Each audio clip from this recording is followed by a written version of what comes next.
Morning, everyone, on this delightful, not quite a snow day. Another full day ahead of us. We're going to talk about the child tax credit that we passed last year, hear more about the Streamlined Tax Association, because everyone was really excited about that. Talk about the fee report with the Secretary of State's office, learn about the Transportation Fund, and then last up, talk about some strategies for the reappraisal challenges that are happening statewide. And with that, any announcements, thoughts before we dive into the child tax credit? There's been a lot of calendar reshuffling due to various things in people's lives. And so we might have long breaks and short breaks and all kinds of things as Sorsha does whatever magic she does to piece together our calendar on the fly. And with that, Abby, child tax credit, hello. Good morning. Thank you. For the record, Abby Shepard, Office of Legislative Counsel. My presentation is online, I believe, under my name for today's date. And I will not be sharing my screen, even though I'm remote. I assume that works best for the committee, like if I was there in person. Yes, thank you. Great. So this is a general overview both of the federal credit and what some other states, not really a deep dive into what other states do, but primarily how the federal child tax credit works and its new Vermont counterpart that was enacted last session. I will go into more detail about all those different parameters, and I'd be happy to take any questions every time I feel like that this comes up. There are new interesting questions and scenarios that folks have. So please do ask questions and I'll do my best to answer them if I have encountered that before.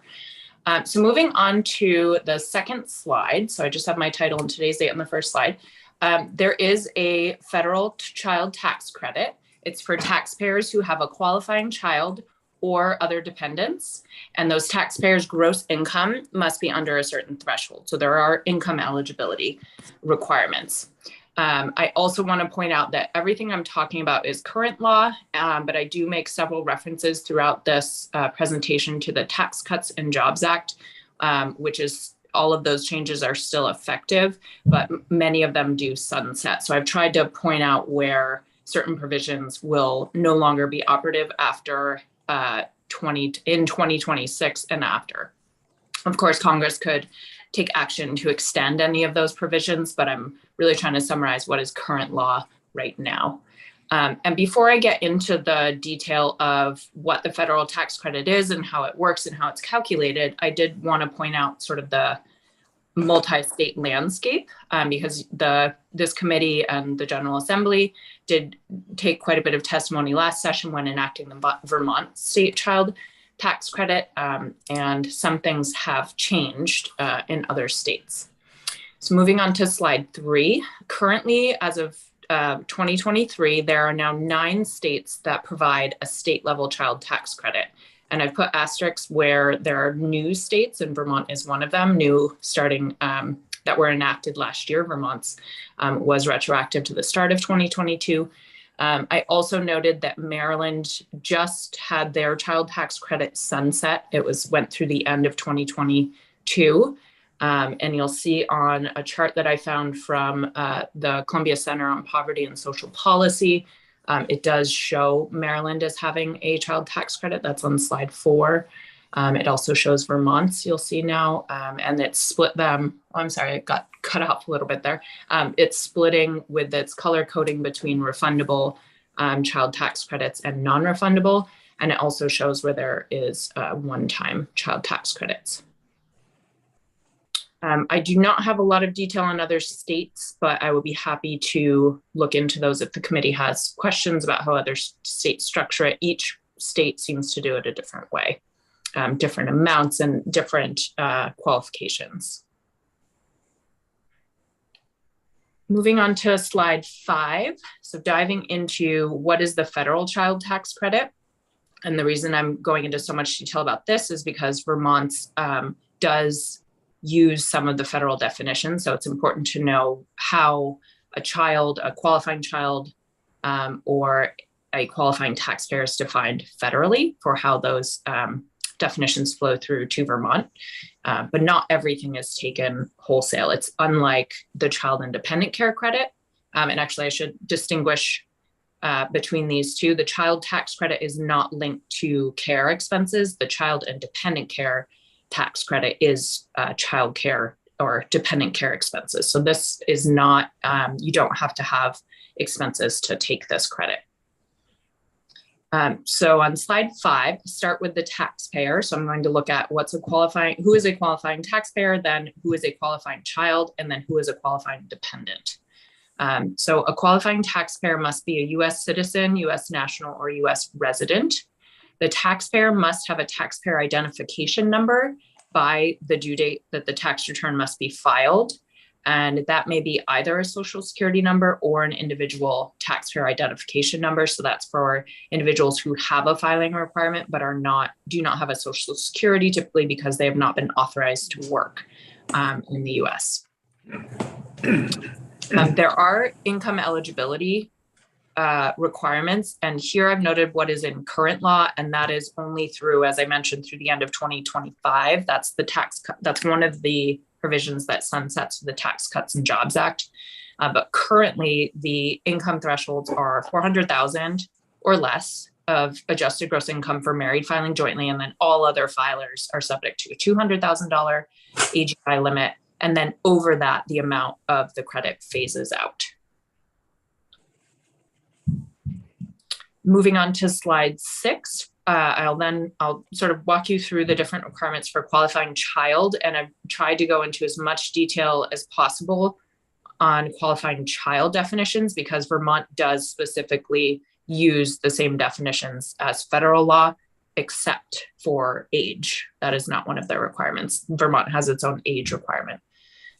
So for the federal child tax credit, a qualifying child is a child claimed as a dependent by the taxpayer, and statute lays out the type of relationship that the taxpayer must have with the child to claim them as both as their dependent, but to claim them for the child tax credit. So the child must be a stepchild, foster child, placed by an authorized agency or court, or it may be an adopted child or a child lawfully placed for adoption. It can also be a sibling, half sibling, step sibling, or descendant of one of those. So those are all considered qualifying children if they are also US citizens, US nationals, or US residents, and if they are 16 years of age or younger. I took out all of the references that this committee did see last year to ARPA. ARPA changed several of these requirements, notably the age. It was 17 or under, that has expired. That was only for tax year 21. So individuals who are filing last year would have been able to take an expanded credit because it applied to older children, older dependents. There are also support requirements. I didn't go into great detail about this, but the general rule is that a qualifying child must live in the same household as the taxpayer for more than half of the year and be receiving more than half of their support from the taxpayer. The qualifying child cannot be self-supporting. There are sort of more complicated rules, tried to keep it as simple as possible here, but the child generally cannot have filed a joint return, meaning married filing jointly, but there are some exceptions to that rule, but those aren't, unless you want me to go into more detail, I won't get into those technicalities. Continuing on to slide 7. Sorry. Yeah. Yes. It's about migrant workers in Vermont. Mm-hmm. How does that work for them? So the individual taxpayer would have to have a taxpayer identification number, which when you are working, whether you are authorized to work or not in the US, you are eligible to request an ITIN, so an individual taxpayer identification number. So if you're working in this state, you would request that number from the federal government, you would file. And if you had a qualifying child, which on slide 7, most likely it would depend on the individual child, but they would have to have a social security number to claim. So the taxpayer can have this it's a less stringent identification number requirement, but the child under current law must have a social security number. I don't know if we have heard any testimony about, I don't remember hearing any testimony about how that would work in practice for migrant families? So the other option, if a child does not have a social security number, there is an option for if the child has an ITIN, then they can be claimed as an other dependent, which is within this child tax credit. But it's a much smaller credit. It's a $500 credit. But again, to file federally for any of these, there must be at least an ITIN, a taxpayer identification number, individual taxpayer identification number. Carol, are you asking to learn more about sort of what the logistics would look like if we extended the ITIN to children? Yes, I'd like to just know how those working in the state can benefit. There are other states that have done that, especially since Tax Cuts and Jobs Act did make it more stringent. That was one of the changes. Previously, children could be claimed even with an ITIN. The Tax Cuts and Jobs Act required them to have a social security number. Okay, thank you. Yes, absolutely. So I'm on slide 7. Again, a child can only qualify if they have a social security number, but if they have another type of identification number like an ITIN, they may qualify for the other dependent credit. Currently, under the Tax Cuts and Jobs Act through 2025, it's $2,000 per qualifying child. I didn't go into the details here about ARPA. That was a more expanded credit amount based on the child's age that has since sunset. On slide 8, I lay out the requirements to be a qualifying other dependent, very similar to a qualifying child, but it's broader. So it does allow taxpayers to claim more dependents. It must be, it can be any other qualifying relative. So it's that same list of child or siblings or descendants of those, but they must be claimed as a dependent by the taxpayer. Taxpayer cannot double dip, so they can't take both the child tax credit and the other dependent credit for the same dependent. Again, there is the requirement for citizenship, nationality, or residency in the US. The support requirement is not the same as for a child, so the other qualifying relative or dependent is not required to live with the taxpayer, but the relative cannot be self-supporting. And the taxpayer still must provide more than half of the relative's support. So again, this is more broad. It does not require a social security number, but to claim another type of dependent than a child, that dependent must at least have a identification number, the ITIN. So that is only a $500 credit as opposed to the $2,000 credit. And again, this is also a provision that sunsets from the Tax Cuts and Jobs Act. On slide 9, there are 3 of the sort of biggest legislative changes, 3 of the big, most significant acts that have changed the child tax credit over the last little more than a decade. In 2012, the American Taxpayer Relief Act did make the credit $1,000 per child, and the income thresholds were increased to be the same as the earned income tax credit. And then in very end of 2017, starting effective in 2018, the credit was doubled to $2,000 per child. However, only $1,400 of that was made refundable. That created the $500 non-refundable credit for other qualifying dependents. And there are income phase outs for higher income taxpayers. And again, these sunset at the end of 2025. I did note the American Rescue Plan Act because it was significant and did have an impact throughout the US and on Vermonters. The American Rescue Plan did increase the maximum credit. So for children between ages 6 and 17, the credit was $3,000. And for children 5 and under, it was $3,600. The credit was also made fully refundable. This is again, only taxable year 2021. So for filing last year.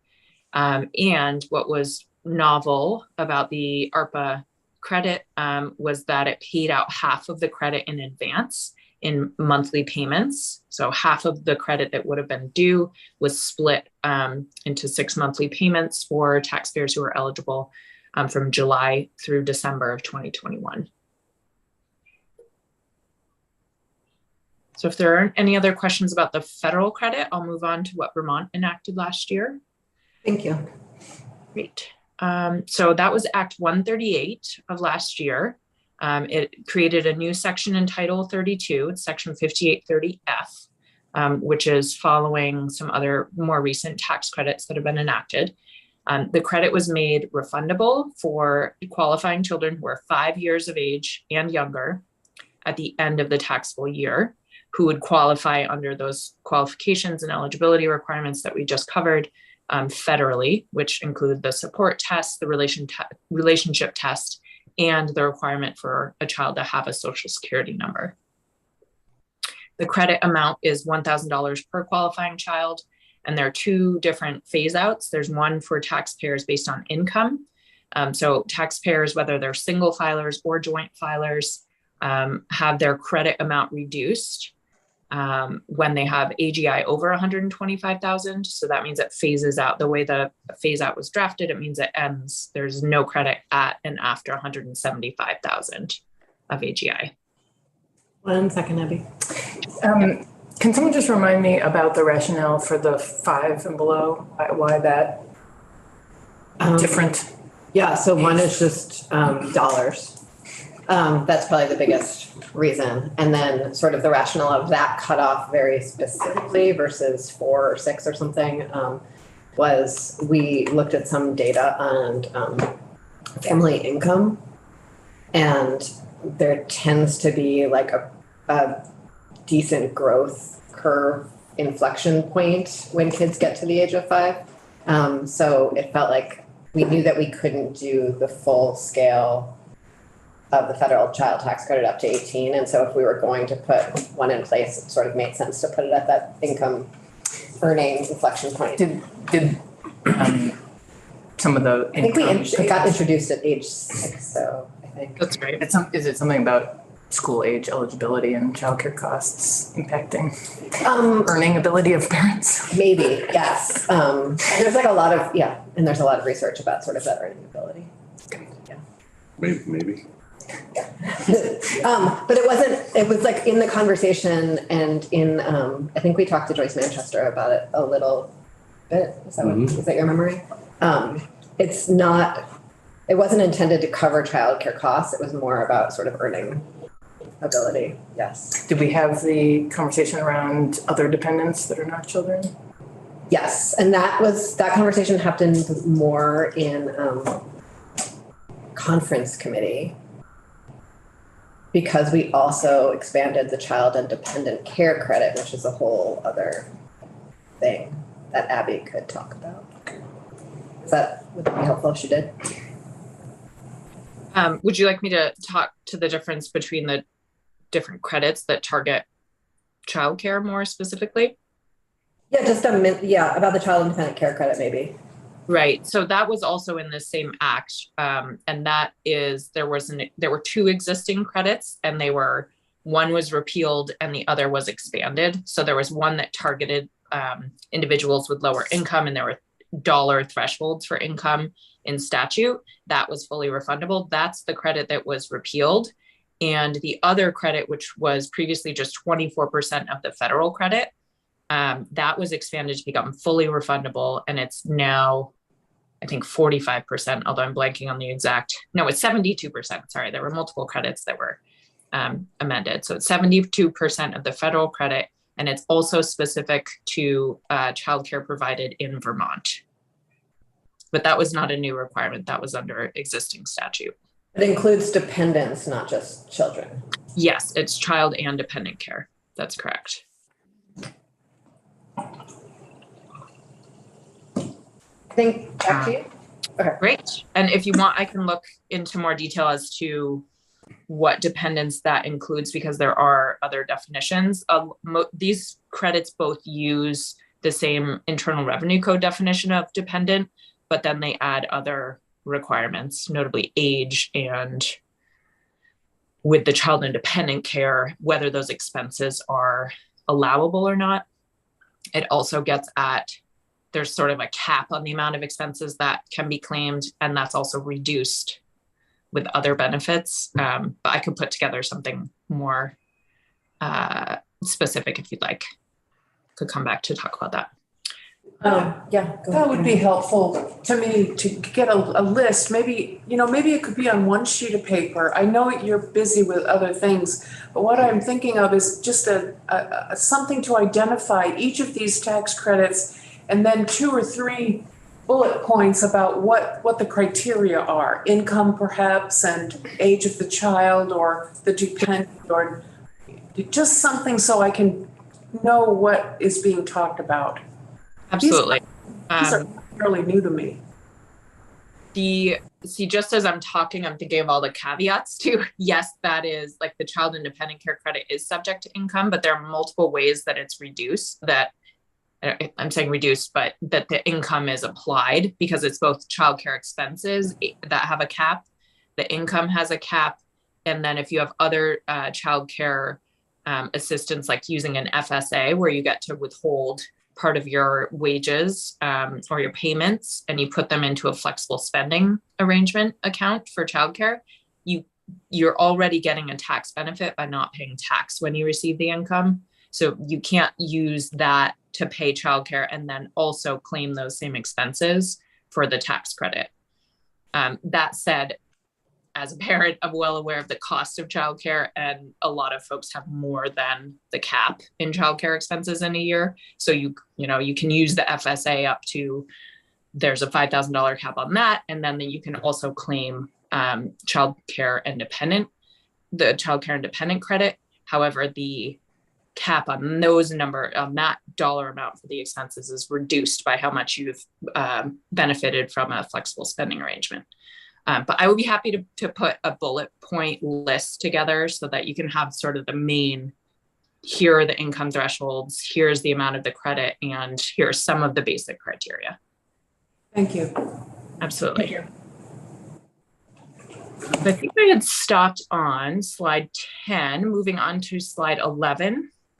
Again, there's this phase out. It is different from other phase outs. So that, again, is kind of where the complexity between the different credits comes in, because there are different ways of putting sort of parameters around the credit and what the eligibility requirements are. In this particular case, it's the 125,000 of AGI. So it's looked at more like household income. For those of you who are familiar with that concept, not looking so much at the filing group. There is also the phase out that I know you heard from the tax department about. There is this provision that's also in the earned income tax credit that phases out the amount of the credit when there's a part year resident. So an individual who is earning income outside of Vermont, the phase out is a percentage of the amount of the taxpayer's total income that is earned while being a resident of Vermont. So if you earn part of your income in, say, Massachusetts, you move into Vermont part of the year, only that amount of your income that is Vermont income is what you will get as the credit. The credit's phased out slightly. Yeah. So for people who are working, live in Vermont, and they might work right over the border, and their income is from Income. They can't get this. What happened? So as long as it is income earned while they're residing in Vermont, that would be considered, if they're entirely in Vermont during the state, that would be 100% the credit. It's when they are earning income that is not considered Vermont income, they're not residing in the state, that's where you get that percentage reduction. You give an example of that. They're living in New Hampshire, and then they have what would the example of that be? Oh, if they are not a Vermont resident, then they would not be eligible for that. But can you give an example for the second thing you said before? So in your example of a Vermont resident, maybe working across the border in New Hampshire, that income is, they're fully a Vermont resident, then that income is 100% for this credit. So they would get 100, that their credit would not be phased out by their income earned elsewhere because they're residing in the state. It would be when they are, moving in or out of the state. And I always give the example of moving into the state because typically that's when you get a part year residency situation. Maybe you lived in another New England state for the first 3 years, first 3 months of the year, and then you moved into Vermont, and then you claim residency for that year, but you're a part-year resident. If you had 3 months of income earned in that other state, that would reduce your credit in this case. And that's how it works for so the earned income tax credit is where this language, that's what this was modeled on. That has a slightly different requirement though under current statute, where it's based on earned income as opposed to just total income. So that is a little more complex. Okay. Does that answer your, sorry. That second part was what I was looking for. Thank you. Okay. Yes. So it's if you're earning income in Vermont, while you're residing in Vermont, then you get that proportion is what you get of the child tax credit. Great, thank you. Great. So moving on to slide 12. The last few slides look at an issue that was raised when H510 that was introduced as H510 and became Act 138. The initial version of the bill did include a provision similar to what the federal government did under ARPA, where there were advance payments made, and the proposal was to make monthly advance payments. However, when considering the impact that might have on other benefit programs, it became clear that there are some programs federally that limit advance payments and so if it's a tax payment that's made and more than a lump sum, if it's reoccurring, then that could, or generally is, at least for supplemental nutritional assistance programs, SNAP payments, is considered income and can affect somebody's benefits. So the language that was ultimately enacted makes the child tax credit, it has a statement that says it's considered like the earned income tax credit and does not affect eligibility or the amount of assistance through a state or local benefit program. So that is the purview and the prerogative of the General Assembly to impact state law. So there's a list that's non-exhaustive of the programs that the child tax credit would be excluded from resources and assets when considering CCFAP, Reach Up, SNAP is listed, general assistance, home weatherization assistance, and low income home energy assistance, LIHEAP. However, moving on to slide 13, the language does acknowledge, this is really an intent, and it acknowledges that federal law is the supreme law of the land. So there is sort of a supremacy issue there. If there's a federal law that says you must include any payments that are reoccurring, so monthly, for example, and maybe exceed a certain dollar amount, then Vermont doesn't have authority over those provisions. So that exclusion from benefit programs only applies to the extent that there's no federal conflict. It also states, as long as any federal approval or waiver is first obtained. So that sort of, that gets at more of an administrative remedy, so that if a state administered program using federal funds can receive a waiver, if that is an option, then the child tax credit will be excluded from benefit determinations. On the last slide, just trying to parse out, and I'm sorry if it's a little dense, I was trying to explain what the federal law is and some of the ways that federal law already excludes tax benefits. The language in the Vermont Child Tax Credit does declare that the credit and its payments are not to be considered assets, income, or resources to the same extent the credit would be disregarded under federal law, and which includes both statutory language and a doctrine it's sort of an administrative doctrine from the IRS that's called the General Welfare Doctrine. So federal statute does exclude federal income tax refunds from all benefit determinations, but there's no clear exclusion for state refunds. And generally, state refunds or tax credits are considered income to the individual who receives them, unless this general welfare doctrine applies, which states that certain state refundable tax credits are excluded from income if they promote the general welfare. and are given for a clear need. However, that doctrine does not get at the benefits question. That's really only for income tax purposes. So this area is still doesn't really clearly exclude the example of a child tax credit in a state from federal benefit programs.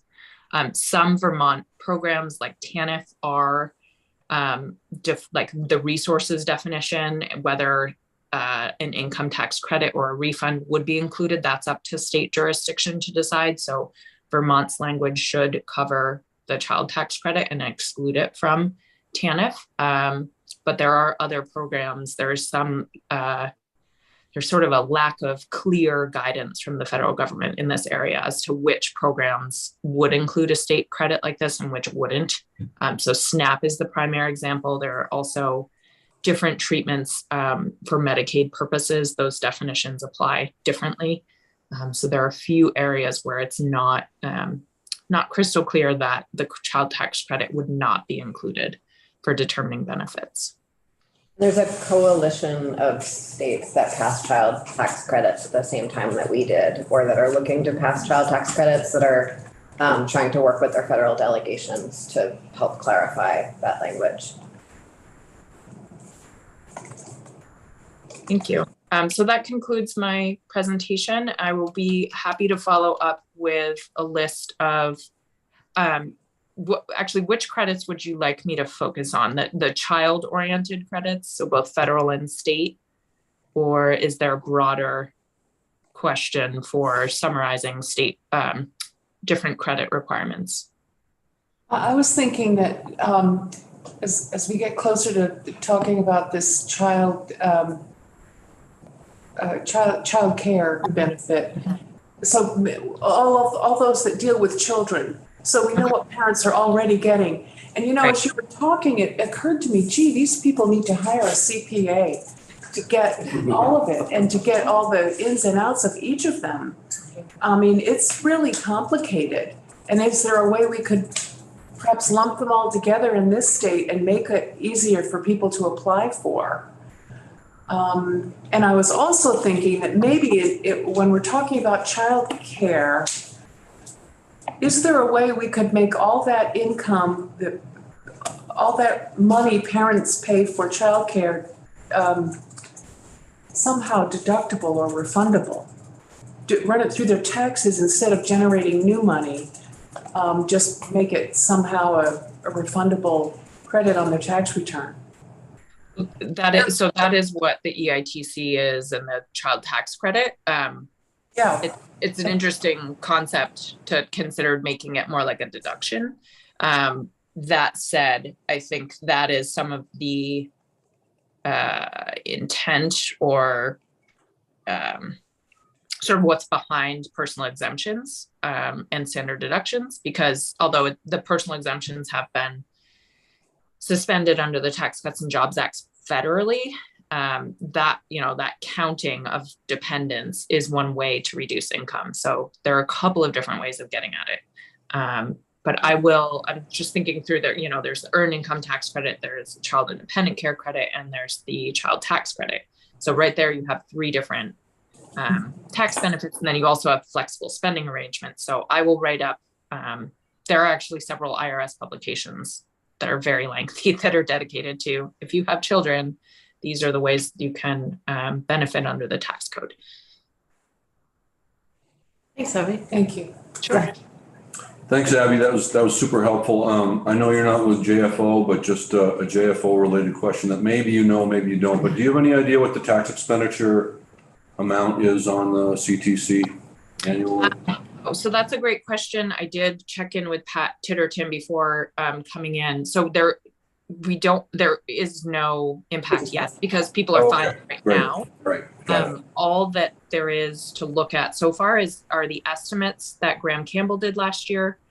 So for now, it's still fiscal estimates, not actuals. But I know it's on the committee webpage. I can forward that to all of you so you see the fiscal note that was done for the bill. And this in particular. Absolutely. Thanks. And I think I'm looking forward to getting we'd made so many changes last biennium that were fairly massive between the corporate and the child tax credit and the earned income tax credit. So I'm looking forward to like analyzing this year's filings to see what we've learned. Yeah.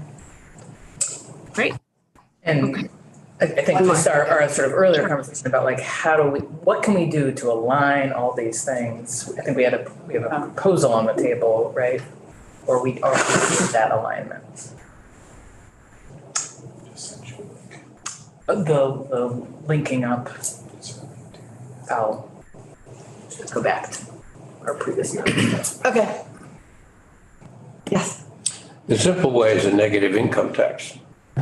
But my question really is to go back to some testimony from Liz Sharp of Capstone, Commissioner Bolio, and both of those folks were asked about the dog that doesn't bark. That is, the folks who could, if they filed, access this despite the complexity. And we don't really have a number around that. So while JFO could tell us what it costs for people who do access it, if it's meant to be a poverty program, we're not reaching all the poor people because they're staying off the radar. And I don't know what size folks that is. And I've asked every one of those folks and they have guesstimates, but we really don't know who's not in. And even if it were simple, if they're not in, they're not going to benefit, even if it's a simple calculation as opposed to the complexity that we're facing. Well, That's the real problem, you know. one of many. Yeah, right. Yeah. And talking to the appropriations committee, it sounds like they are actively discussing putting that additional language for to support the VETA programs into budget adjustment. Yeah. I was gonna say goodbye to Abby. Oh, Are you talking? to Abby? Okay, great. One very quick question. Abby, was the CTC part of H436 last year? Is that where it landed or? No, it was in H510. Okay, thank you. H436, I think, was the technical Yeah, amendment. okay, thanks. So I will put together a list for you and I will share the fiscal note that came out with the bill. Thank you, Abby. Thank you. Really appreciate it. Thanks. Have a good rest of your day. You too. Thank you. So we actually have a